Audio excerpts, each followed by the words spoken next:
Alright, so imagine this. You're on a first date, typical date, take a girl out to a dinner and a movie, and you feel pretty comfortable with her. So during the movie, you decide to, make a move, shoulder, turn, look her in the eye. But then whenever you look in the eye, the movie lights up her face, revealing that she's turned into a zombie.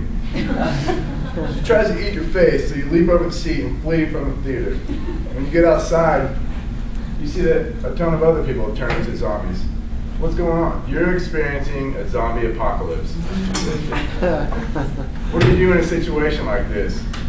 I'm about to give you some steps that can hopefully help you survive a zombie apocalypse. First of all, what is a zombie? You've all heard of the expression, The Walking Dead, but this doesn't relate to a work of black magic or any supernatural force. Simply referring that there is nothing of human nature left in that person. According to Max Brooks, author of the Zombie Survival Guide, a person turns into a zombie when they have been infected with the virus Selenium. It takes over the body, takes over the brain, basically shuts down everything that's human about you. The virus is spread through getting bit by another infected person or another zombie. The transition into a zombie isn't immediate though. You don't immediately turn into a zombie after you're bitten. It's actually a 23-hour period that occurs while you're turning into a zombie. There's symptoms that occur during the transformation, such as when at the infected area, discoloration will occur, veins will appear more, and towards the end, you'll actually go into a coma. And whenever you wake up from the coma, well, you're not really waking up, you turn into a zombie. How to identify a zombie?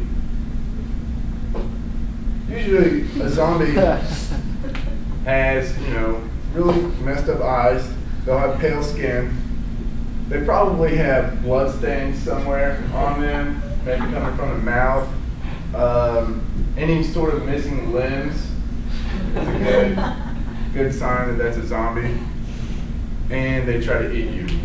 Now these guys apparently have no idea what a zombie looks like, so they're standing a good chance of getting eaten. How does a zombie die? You have to kill the brain by either removing the head or bashing the head with a blunt object hard enough to destroy the brain. Now back to our situation, right? We're in the middle of a zombie apocalypse. First thing we need to do is come up with a plan. We need to find a safe point where we can wait and stake out and wait for all this to blow over. Assuming that all radio stations and TV stations have been shut down, you have no information of where you should go. So you need to come up with a spot for you to go. The spot, picking a spot, you need to think, well, where can I defend myself? Where can I wait for a while? As in, you might need food there, and just a good shelter. Fortunately, Springfield has its zombie defense headquarters, Bass Pro.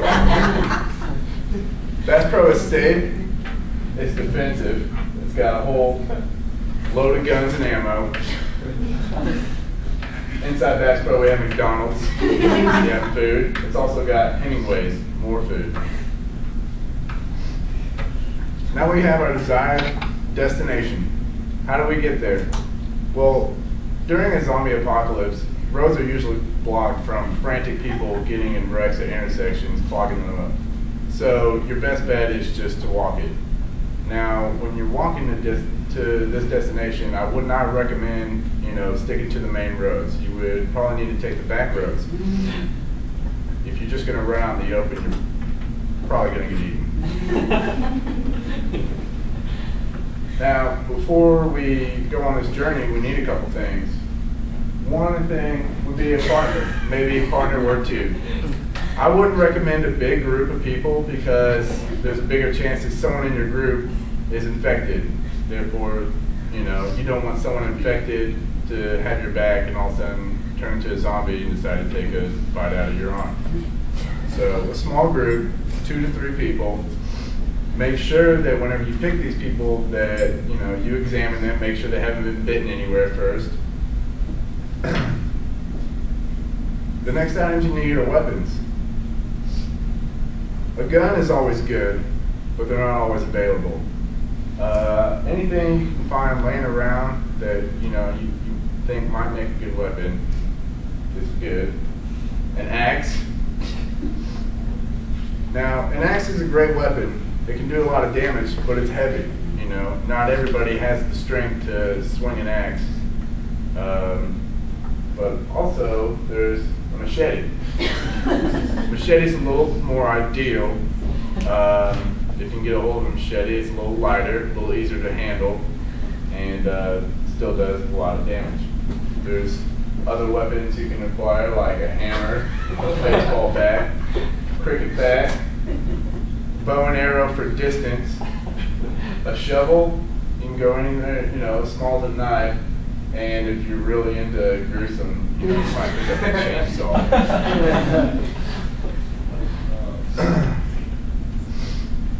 So let's recap.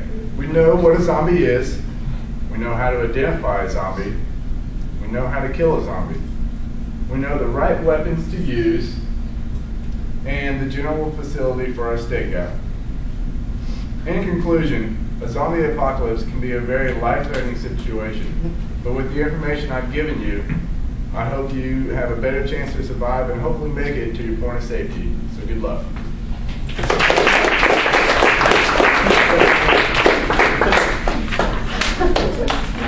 6:39.